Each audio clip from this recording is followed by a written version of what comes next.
اس میں اللہ کے نبی صلی اللہ علیہ وسلم نے ارشاد فرمایا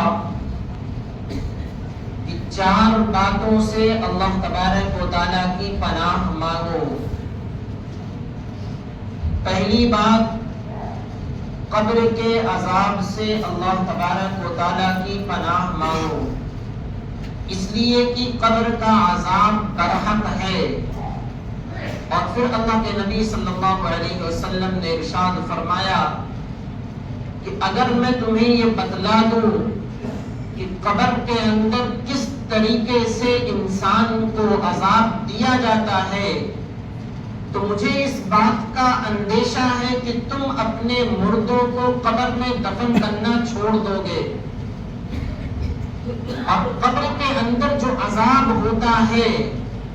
انسان اور جناتوں کے علاوہ اللہ کی جتنی مخلوق ہے، ساری مخلوق اس عذاب کو سنتی ہے۔ اللہ کے نبی صلی اللہ علیہ وسلم نے فرمایا کہ قبر کے عذاب سے اللہ کی پناہ مانگو، اس لیے کہ قبر یا تو جنت کے باغوں میں سے ایک باغ ہے یا جہنم کے گڑھوں میں سے ایک گڑھا ہے، اور قبر انسان کی سب سے پہلی منزل ہے۔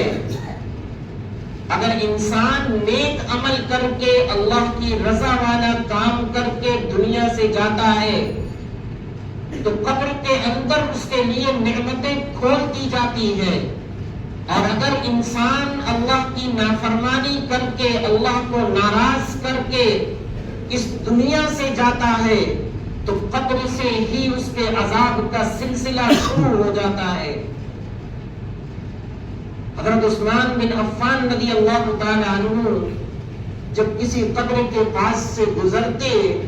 تو اتنا روتے کہ ان کی داڑھی مبارک تر ہو جاتی تھی۔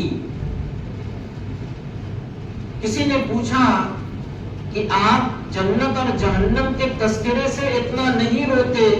جتنا آپ قبر کے پاس گزرتے وقت روتے ہیں؟ انہوں نے جواب میں فرمایا کہ قبر انسان کی سب سے پہلی منزل ہے، اس منزل سے اگر انسان گزر گیا آسانی کے ساتھ میں، راحت کے ساتھ میں، اللہ کی نعمتوں کے ساتھ میں، تو اس کی باقی منزلیں بھی پار ہو جائیں گی۔ اور اگر پہلی منزل میں انسان کی پکڑ ہو گئی تو باقی منزلوں میں بھی پکڑ کی امید ہے۔ اس لیے میں قبر کے پاس سے جب گزرتا ہوں تو مجھے بہت رونا آتا ہے کہ نہ جانے میرا معاملہ اللہ کے ساتھ میں کیا ہوگا، اور یہ قبر کے اندر میں جب جاؤں گا تو قبر کا معاملہ میرے ساتھ کیسا ہوگا۔ آج انسان اپنے مردوں کو قبرستان کے اندر دفن کرنے کے لیے جاتا ہے تو دل کے اندر اتنی بے حسی ہے کہ وہاں جا کر بھی ہم ایک دوسرے کی برائیاں کرتے ہیں، وہاں جا کر بھی ہم ایک دوسرے کی غیبتیں کرتے ہیں، وہاں جا کر بھی ہم اللہ کی نافرمانی کا ارتکاب کرتے ہیں۔ یہ ہمارے دلوں کی بے حسی ہے۔ حضرت عثمان بن عفان رضی اللہ تعالیٰ عنہ قبر کا نام سن کر قبر کے پاس سے گزرتے تو ان کے آنسوؤں سے ان کی داڑھی مبارک تر ہو جاتی تھی۔ تو قبر انسان کی سب سے پہلی منزل ہے، اس لیے اللہ تبارک و تعالیٰ سے قبر کے عذاب سے پناہ مانگنی چاہیے کہ اللہ تبارک و تعالیٰ قبر کے عذاب سے ہم سب کی حفاظت فرمائے۔ اور دوسری چیز جو اللہ کے نبی صلی اللہ علیہ وسلم نے فرمائی کہ جنت کے جہنم کے عذاب سے، دوزخ کے عذاب سے اللہ تبارک و تعالیٰ کی پناہ مانگو، اس لیے کہ دوزخ کا عذاب بڑا سخت عذاب ہے۔ وہاں انسان کو جو کھانے پینے کی چیزیں ملیں گی، فَلَيْسَ لَهُمْ يَوْمَ هَاهُنَا حَمِيمٌ وَلَا طَعَامٌ إِلَّا مِنْ غِسْلِينٍ لَا يَأْكُلُهُ إِلَّا الْخَاطِئُونَ۔ انسانوں کے پیٹ کھولتا ہوا پانی انسان کو وہاں دیا جائے گا، عذاب کی ایک شکل یہ ہوگی، جہنم کی آگ دنیا کے آگ سے کئی گنا زیادہ سخت ہوگی۔ انسان آج دنیا کی معمولی آگ برداشت کرنے کی طاقت نہیں رکھتا ہے،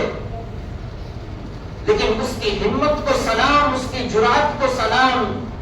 کہ جہنم کے اللہ تبارک و تعالیٰ کو ناراض کر کے، اللہ کی نافرمانی کر کے جہنم کی آگ کے لیے اپنے آپ کو تیار کر رہا ہے۔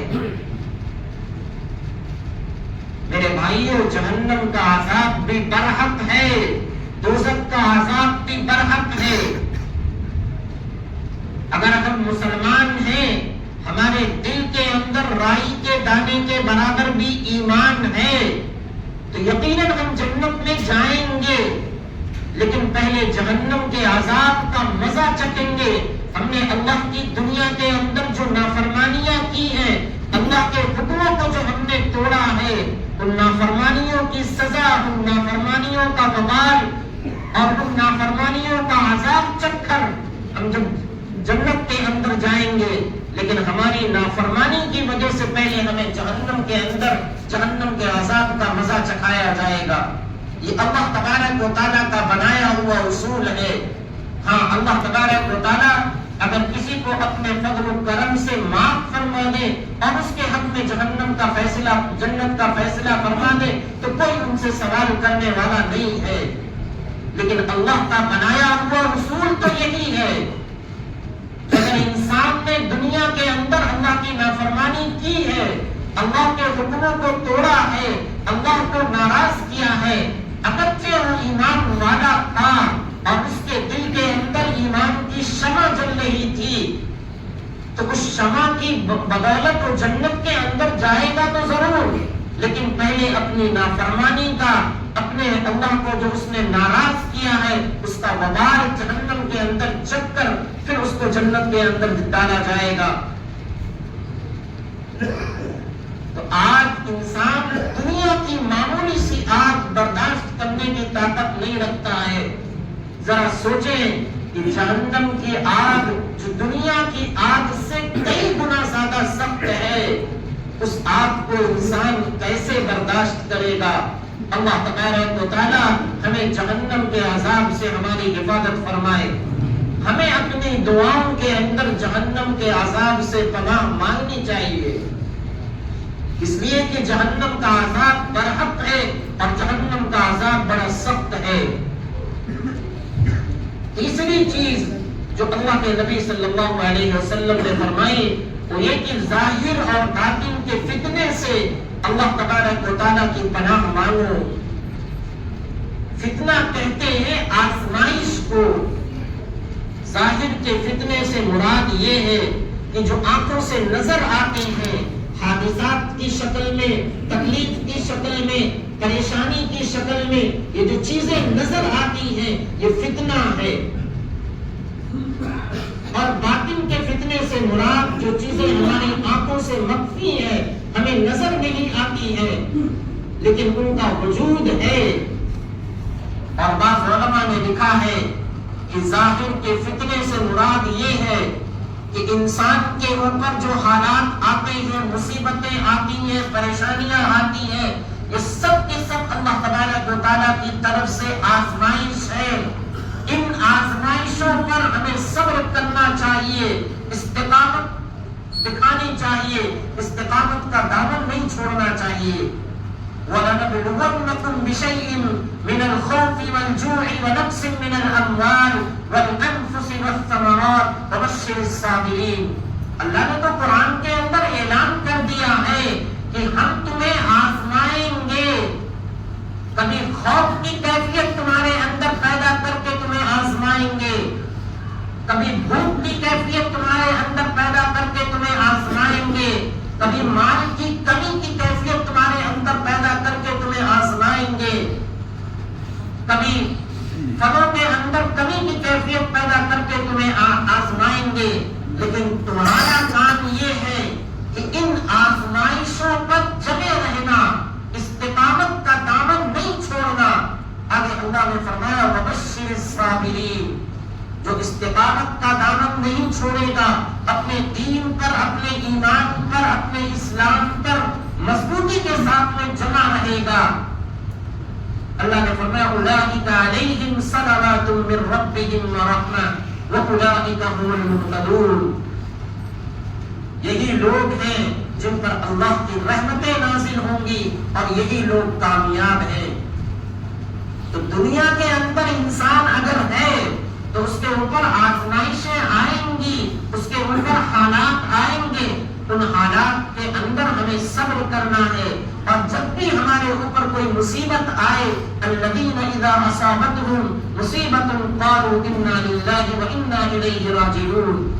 ہمیں انا للہ وانا الیہ راجعون پڑھنا ہے کہ ہم اللہ کے لیے ہیں اور ہمیں لوٹ کر اللہ تبارک و تعالیٰ کی طرف ہی جانا ہے۔ یہ جتنے حالات ہیں، ان حالات، یہ حالات کچھ بھی نہیں ہیں، سب کو لوٹ کر اللہ کی طرف جانا ہے۔ اور باطن کے فتنے سے مراد علماء نے لکھا ہے کہ انسان کے دل کے اندر جو فتنے ہوتے ہیں، حسد کی شکل میں، بغض کی شکل میں، ریاکاری کی شکل میں، یہ فتنے مراد ہیں۔ تو ظاہر اور باطن کے فتنے سے اللہ تبارک و تعالیٰ کی پناہ مانگنی چاہیے، اور قیامت کے قریب اللہ کے نبی صلی اللہ علیہ وسلم نے ارشاد فرمایا کہ فتنے اتنی کثرت سے آئیں گے کہ جیسے تسبیح جب ٹوٹتی ہے تو اس کے دانے جس طریقے سے بکھرتے ہیں کہ ایک کے بعد ایک کسی طریقے سے قیامت کے قریب فتنے آئیں گے، ایک فتنہ ختم نہیں ہوگا کہ دوسرا فتنہ شروع ہو جائے گا، دوسرا ختم نہیں ہوگا کہ تیسرا شروع ہو جائے گا۔ اس لیے فتنے اور آزمائش کے وقت ہمیں اللہ تبارک و تعالیٰ کی طرف اور زیادہ رجوع کرنے کی ضرورت ہے، اللہ سے اپنے رشتے کو اور مضبوط کرنے کی ضرورت ہے، تاکہ ہم ان فتنوں سے ہمت ہار کر بیٹھ جائیں، بلکہ ہم اتنا ہی اللہ سے اپنا رشتہ مضبوط کریں۔ تیسری چیز، چوتھی چیز جو اللہ کے نبی صلی اللہ علیہ وسلم نے ارشاد فرمائی وہ یہ کہ دجال کے فتنے سے اللہ تبارک و تعالیٰ کی پناہ مانگو، اس لیے کہ دجال کا فتنہ بڑا خطرناک فتنہ ہوگا، دجال کا فتنہ بڑا خطرناک فتنہ ہوگا۔ حضرت آدم علیہ السلام سے لے کر اللہ کے نبی صلی اللہ علیہ وسلم تک جتنے نبی آئے ہیں، سارے نبیوں نے اپنی امت کو دجال کے فتنے سے ڈرایا ہے، سارے نبیوں نے اپنی امت کو دجال کے فتنے سے آگاہ کیا ہے۔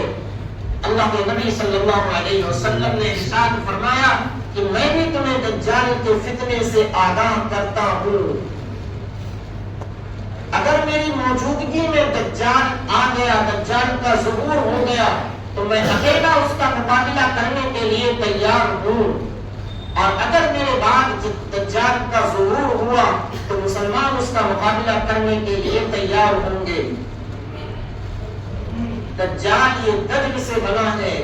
جس کے معنی آتے ہیں جھوٹا، مکار، عیار، فریبی، دھوکے باز۔ اور اللہ کے نبی صلی اللہ علیہ وسلم نے فرمایا کہ دجال کا ظہور ملک شام اور عراق کے درمیان سے ہوگا۔ بڑی تفصیل کے ساتھ میں اللہ کے نبی صلی اللہ علیہ وسلم نے دجال سے متعلق اپنی امت کو ہدایات فرمائی ہے، دجال سے متعلق بڑی تفصیل کے ساتھ میں اللہ کے نبی صلی اللہ علیہ وسلم نے اپنی امت کو باتیں بتلائی ہیں۔ فرمایا جب ملک شام اور عراق کے درمیان سے اس کا ظہور ہوگا تو سب سے پہلے نبوت کا دعویٰ کرے گا، اور جب لوگ اس کی نبوت کو ٹھکرا دیں گے، انکار کر دیں گے، تو اب وہ اپنے رب ہونے کا دعویٰ کرے گا کہ میں تمہارا رب ہوں۔ اللہ کے نبی صلی اللہ علیہ وسلم نے فرمایا اس کے ساتھ تین باتیں ظاہر ہوں گی۔ پہلی چیز یہ کہ کوئی بھی آدمی دنیا کے اندر زندہ رہتے ہوئے اپنے رب کو نہیں دیکھ سکتا ہے۔ آخرت کے اندر مسلمانوں کو اللہ تبارک و تعالیٰ کی زیارت کا شرف حاصل ہوگا اور کافروں کو تو وہ بھی نصیب نہیں ہوگا۔ تو دنیا کے اندر کوئی بھی آدمی زندہ رہتے ہوئے اللہ تبارک و تعالیٰ کی زیارت نہیں کر سکتا ہے۔ اس کے جھوٹا ہونے کی ایک علامت یہ ہے کہ دنیا کے اندر اپنے آپ کو رب ظاہر کر رہا ہے۔ دوسری علامت اللہ کے نبی صلی اللہ علیہ وسلم نے یہ بیان فرمائی کہ ایک آنکھ سے بالکل کانا ہوگا اور ایک آنکھ اس کی عیبدار ہوگی جو انگور کے دانے کی طرح باہر لٹکی ہوئی ہوگی، جس سے اس کو تھوڑا سا نظر آ رہا ہوگا، اور ایک آنکھ سے بالکل کانا ہوگا اور جس سے اس کو بالکل نظر نہیں آئے گا۔ اللہ کے نبی صلی اللہ علیہ وسلم نے فرمایا تمہارا پروردگار عیب سے پاک ہے، تمہارا پروردگار ہر طرح کے عیب سے پاک ہے، یہ تو پورا پورا عیب کا مجسمہ ہوگا۔ اور تیسری علامت اللہ کے نبی صلی اللہ علیہ وسلم نے یہ بتلائی کہ اس کی پیشانی پر کافر لکھا ہوگا، اور اس کو ہر شخص چاہے وہ پڑھا لکھا ہو یا نہ ہو، ہر شخص اس کو پڑھ لے گا کہ اس کی پیشانی پر کافر لکھا ہوا ہے۔ لیکن اس کی جو کارستانی ہوگی، اس کی کارستانی سے متاثر ہو کر بہت سے لوگ اس پر ایمان لے آئیں گے اور اس کے فتنے کا شکار ہو جائیں گے۔ اتنی ساری علامت ہونے کے بعد بالکل واضح علامت اللہ کے نبی صلی اللہ علیہ وسلم نے بتلا دی کہ ایک آنکھ سے کانا ہوگا، ایک آنکھ اس کی عیبدار ہوگی، اس کی پیشانی پر کافر لکھا ہوگا، ہر شخص اس کو پڑھ لے گا، چاہے وہ پڑھا لکھا ہو یا نہ ہو، ان پڑھ ہو یا جاہل ہو، ہر شخص اس کو پڑھ لے گا۔ اتنی واضح علامتیں ہونے کے باوجود بھی لوگ اس کے فتنے کا شکار ہو جائیں گے، اس لیے کہ دنیا کے اندر اپنی ایسی کارستانیاں لوگوں کو دکھائے گا کہ لوگ اس کی کارستانی سے متاثر ہو کر اس پر ایمان لے آئیں گے۔ ایک آدمی کو حدیث کے اندر اللہ کے نبی صلی اللہ علیہ وسلم نے ارشاد فرمایا کہ ایک آدمی کو بلائے گا اور کہے گا اگر میں تمہارے والدین کو زندہ کر کے یہ کہلوا دوں کہ تم میرے اوپر ایمان لے آؤ تو کیا تم ایمان لے آؤ گے؟ وہ آدمی کہے گا ہاں۔ شیطان اس کے والدین کی شکل میں اس کے سامنے آئیں گے اور کہیں گے کہ بیٹا تم اس پر ایمان لے آؤ، یہی تمہارا رب ہے۔ وہ آدمی اس پر ایمان لے آئے گا۔ اسی طریقے سے اللہ کے نبی صلی اللہ علیہ وسلم نے ارشاد فرمایا کہ ایک نوجوان کو اس کے پاس لایا جائے گا، اس نوجوان سے وہ کہے گا تم مجھ پر ایمان لے آؤ، نوجوان انکار کر دے گا ایمان لانے سے۔ دجال آرے سے اس کے جسم کے 2 ٹکڑے کر دے گا اور ان 2 ٹکڑوں کے درمیان اتنا فاصلہ ہوگا، اللہ کے نبی صلی اللہ علیہ وسلم نے فرمایا جتنا تیر اور اس کے نشانے کے درمیان فاصلہ ہوگا۔ اور پھر دجال یہ حکم دے گا کہ اگر تم کہو تو میں اس کے دونوں جسموں کو جس کو میں نے چیرا ہے آپس میں ملا دوں اور اس کو زندہ کر دوں۔ لوگ کہیں گے کہ ہاں، پھر اس کے جسموں کو بلائے گا، دونوں اللہ کے حکم سے آپس میں مل جائیں گے، وہ آدمی زندہ ہو جائے گا۔ اور جب وہ زندہ ہوگا تو وہ کہے گا دجال اس سے کہ اب تم مجھ پر ایمان لے آؤ، تم نے دیکھا کہ میں نے کیسے تمہارے 2 ٹکڑے کیے اور پھر میں نے تمہیں زندہ کر دیا۔ وہ آدمی، وہ نوجوان چونکہ مسلمان تھا اور دین پر مضبوطی سے عمل کرنے والا تھا، تو پھر بھی انکار کر دے گا کہ تو میرا رب نہیں ہو سکتا۔ اللہ کے نبی صلی اللہ علیہ وسلم نے ارشاد فرمایا کہ وہ نوجوان جو انکار کرے گا اتنی آزمائش کے بعد اس کا مقام و مرتبہ جنت کے اندر سب سے بلند ہوگا۔ اسی طریقے سے ایک بستی کے پاس سے گزرے گا جہاں کے لوگ اس پر ایمان لانے سے انکار کر دیں گے، اس بستی کے اوپر وہ بارش کو روک دے گا، وہ بستی قحط سالی کے اندر مبتلا ہو جائے گی، لوگ کھانے پینے کی چیزوں کے لیے ترس جائیں گے، کھانے پینے کی چیزوں کے لیے پریشان ہو جائیں گے اور وہ بستی والے قحط کے اندر مبتلا ہو جائیں گے۔ آگے اللہ کے نبی صلی اللہ علیہ وسلم نے فرمایا کہ ایک ایسی بستی کے پاس سے گزرے گا جو اس پر ایمان لے آئیں گے، اس بستی پر بارش کو، بادلوں کو حکم دے گا، بادل اس بستی پر بارش برسائیں گے، اس کو بستی سیر و سیراب ہو جائے گی اور اس بستی کے جانور ایسے موٹے ہو جائیں گے کہ ان کے تھن دودھ سے بھر جائیں گے، ان کی پونچھیں موٹی موٹی ہو جائیں گی، ان جانوروں کی پونچھیں۔ تو یہ ایسی کارستانیاں یہ دنیا کے اندر دکھلائے گا، لیکن اللہ کے نبی صلی اللہ علیہ وسلم نے اس کی علامتیں لوگوں کو بتلا دی ہیں۔ اور پھر حضرت عیسیٰ علیہ السلام کا نزول ہوگا، مشرقی مینار پر فجر کی اذان ہو چکی ہوگی، اقامت بھی کہی جا چکی ہوگی، حضرت امام مہدی علیہ السلام نماز کے لیے، جماعت کے لیے، نماز پڑھانے کے لیے آگے بڑھ رہے ہوں گے، حضرت عیسیٰ علیہ السلام کا نزول ہوگا فرشتوں کے کندھوں پر ہاتھ رکھے ہوئے، اور ان کے بال ایسے گیلے ہوں گے جیسے لگتا ہے کہ ابھی نہا کر نکلے ہوں، اور پھر حضرت عیسیٰ علیہ السلام یہ کہیں گے، اور امام مہدی حضرت عیسیٰ علیہ السلام سے یہ کہیں گے کہ آپ نماز پڑھا دیں، حضرت عیسیٰ علیہ السلام کہیں گے اقامت آپ کے لیے کہی گئی ہے، نماز آپ ہی پڑھائیں۔ جب حضرت عیسیٰ علیہ السلام نماز پڑھ کر فارغ ہوں گے تو اب دجال کو تلاش کریں گے اور یہ حکم جاری کریں گے کہ دروازہ کھولا جائے۔ دروازہ جب کھلے گا تو ایک مسلمانوں کی ایک جماعت ہوگی جس کے پیچھے دجال چھپا ہوا ہوگا، تو حضرت عیسیٰ علیہ السلام کو دیکھتے ہی حدیث کے اندر آتا ہے اس طریقے سے پانی ابال کھاتا ہے گرم کرنے پر، اسی طریقے سے دجال حضرت عیسیٰ علیہ السلام کو دیکھ کر ابلے گا اور بھاگے گا،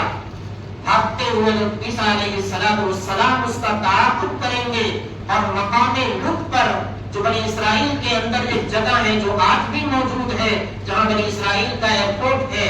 وہاں حضرت عیسیٰ علیہ السلام دجال کو قتل کریں گے، اور دجال کے چونکہ معاون اور مددگار یہودی ہوں گے، اس لیے روایت کے اندر آتا ہے کہ کوئی مکان، کوئی پہاڑ، کوئی ٹیلا، کوئی درخت، کوئی جگہ ایسی نہیں ہوگی جس کے پیچھے یہودی چھپا ہو، اور وہ جگہ، وہ مکان، وہ ٹیلا، وہ درخت یہ نہ کہہ رہا ہو کہ مسلمانوں کی جماعت میرے پیچھے یہودی چھپا ہوا ہے تم اس کو قتل کر دو۔ وہ جگہ خود بلائے گی، اور جس جگہ یہودی چھپا ہوگا اور مسلمان ان تمام یہودیوں کو قتل کر دیں گے، زمین تمام کافروں اور مشرکوں سے پاک ہو جائے گی، حضرت عیسیٰ علیہ السلام کی حکومت ہوگی، امن و انصاف کے ساتھ میں حکومت کر رہے ہوں گے، یہاں تک کہ اللہ تبارک و تعالیٰ ان کی حکومت میں اتنی برکت عطا فرمائیں گے کہ ایک انگور کا گوشہ پوری جماعت کے لیے کافی ہو جائے گا، ایک انار ایک بڑی جماعت کے لیے کافی ہو جائے گا۔ روایت کے اندر اللہ کے نبی صلی اللہ علیہ وسلم نے فرمایا کہ انار کے جو چھلکے ہوں گے، انار اتنا بڑا ہوگا کہ اس کے چھلکے سے لوگ سایہ حاصل کریں گے، اور پھر یاجوج ماجوج کا ظہور ہوگا۔ حضرت عیسیٰ علیہ السلام اللہ کے حکم سے مسلمانوں کی جماعت کو لے کر کوئی دور پر جائیں گے، اور دنیا کے اندر پھر یاجوج ماجوج کا ظہور ہوگا۔ ایسی خطرناک جماعت حضرت نوح علیہ السلام کی قوم میں سے کہ دنیا کے اندر آج جتنی آبادی ہے اس کا 10 گنا یاجوج ماجوج کی تعداد ہوگی، اور سد سکندری کو توڑ کر باہر نکلیں گے، زمین کے اندر فساد مچائیں گے، جس کو پائیں گے اس کو قتل کر دیں گے۔ ایک دریا کے پاس سے ایک جماعت گزرے گی تو جو پہلی والی جماعت گزری ہوگی تو دریا کا پانی پی کر خشک کر دے گی، دوسری جماعت جو بعد میں آنے والی ہے یہ کہے گی یہاں بھی کبھی دریا ہوا کرتا تھا۔ کتنی بڑی تعداد ہوگی، اور وہاں حضرت عیسیٰ علیہ السلام کوہ طور پر ہوں گے. کوہ طور پر ایک زمانہ رہنے کی وجہ سے مسلمانوں کے پاس سے کھانے پینے کے اسباب اور وسائل ختم ہو چکے ہوں گے. مسلمان پریشانی کے عالم میں ہوں گے. اللہ کے حضور حضرت عیسیٰ علیہ السلام دعا کریں گے. اب ان کی دعا کی برکت سے اللہ تبارک و تعالی یاجوج ماجوج کی گردن میں ایسا کیڑا پیدا کر دیں گے جس کی وجہ سے وہ ہلاک ہو جائیں گے. حضرت عیسیٰ علیہ السلام مسلمانوں کو لے کر زمین پر اتریں گے. زمین کے اندر کوئی جگہ ایسی خالی نہیں ہوگی جہاں قدم رکھا جا سکے. پوری زمین یاجوج ماجوج کے خون سے لطپت ہوگی. ایک پرندہ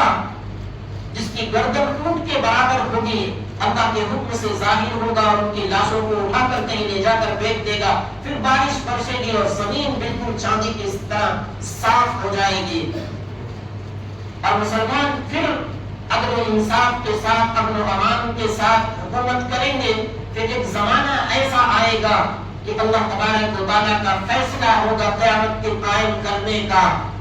مسلمانوں کی بغلوں سے ایک ہوا چلے گی جس کی وجہ سے سارے کے سارے مسلمان ہلاک ہو جائیں گے اور دنیا کے اندر صرف کافر بچیں گے. پھر اللہ تبارک و تعالیٰ قیامت کا فیصلہ فرمائیں گے اور قیامت کا ظہور ہوگا.